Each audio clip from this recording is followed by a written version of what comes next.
This is the DEFCON Warning System. I'm Thomas Lonelywolf, Director of the DEFCON Warning System. This is your daily strategic stability briefing, an examination of recent global developments that do not necessarily change the current DEFCON level, but which may contribute to longer-term instability in the global nuclear risk environment. At present, we remain at Condition Green, DEFCON 5. There are currently no imminent nuclear threats at this time. However, over the last 24 hours, 4 developments warrant attention due to their potential implications for escalation dynamics, deterrence credibility, and strategic signaling. Belarusian President Alexander Lukashenko has confirmed that Russia has deployed its newest Oreshnik missile system to Belarus and placed it on combat duty. The Oreshnik is assessed to be nuclear capable, with reported hypersonic speeds and a range that places much of Eastern and Central Europe within reach. While Russia has previously stationed nuclear weapons in Belarus, this development represents a further forward positioning of advanced delivery systems rather than merely warhead storage. From a strategic stability perspective, this move compresses warning and decision times for NATO planners and increases the complexity of crisis management during periods of heightened tension.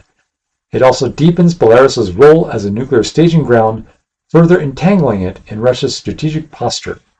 At present, this development does not indicate preparations for imminent nuclear use. However, it does represent a qualitative escalation in nuclear signaling along NATO's eastern flank. Ukraine has confirmed that long-range drones struck a Russian-linked oil tanker operating in the Mediterranean Sea, believed to be part of Moscow's sanctioned invasion Shadow Fleet. This marks the first Ukrainian strike against a Russian maritime asset outside the Black Sea region, extending the geographic scope of the conflict by over 2,000 kilometers. Russian officials have condemned the attack, with President Vladimir Putin characterizing it as piracy and vowing retaliation. While this remains a conventional strike, it is strategically significant, expanding the battle space beyond established theater. You can see why I'm not a news broadcaster. No. Expanding the battle space beyond established theaters raises the risk of miscalculation, especially if Russian leadership interprets such actions as a challenge to core economic or strategic interests. Russia has already stated that it would consider nuclear weapon use should there be a threat to its sovereignty and territorial integrity or to that of an ally.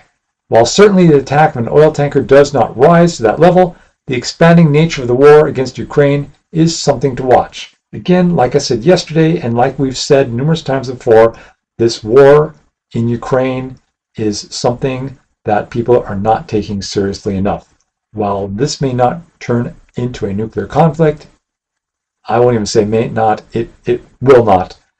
This is something that can ratchet up the levels in future conflicts because state actors are watching what is happening here, what Russia is doing, and what the West is not doing.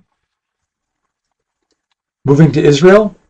Israel authorities have confirmed that a cyber intrusion targeting the communications of former Israeli Prime Minister have been attributed to Iranian-linked actors.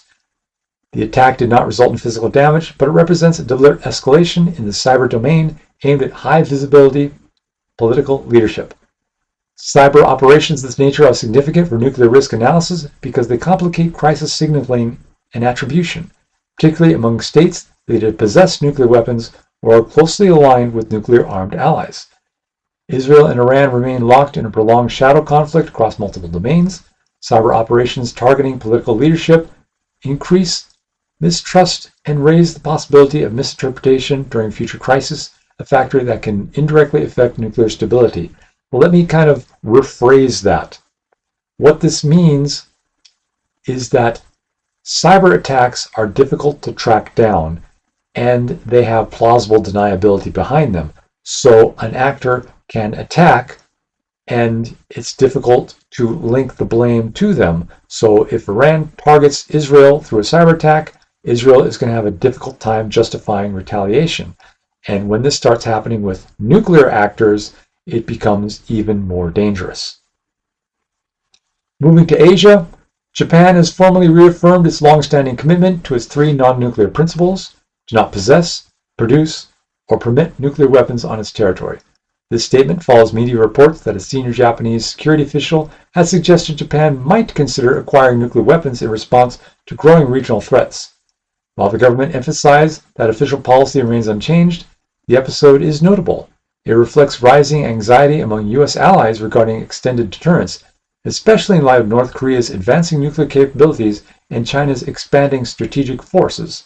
And I will add to this the notion and interpretation that the United States is not as strong or reliable an ally as has been during previous times. Countries are starting to see that they need to learn to defend themselves when the United States might not defend them. Even when no policy shift occurs, the reemergence of a nuclear debate in a historically non-nuclear state underscores strain within the global non-proliferation framework, a slow burn risk factor rather than an immediate crisis trigger.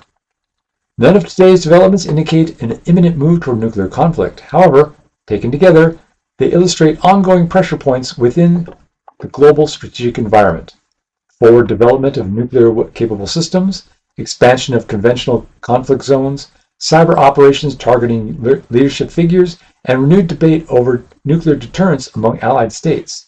These kind of developments that, over time, shape the conditions under which future crises unfold. As always, the DEFCON Warning System will continue to monitor these situations closely and report if conditions change. Remember, be informed, be prepared, be safe. As a programming note, the weekly update scheduled for Monday, 22nd December is being moved to the 29th. There will be no update on the 22nd. For now, I am Thomas Lonely Wolf, and this is the DEFCON Warning System.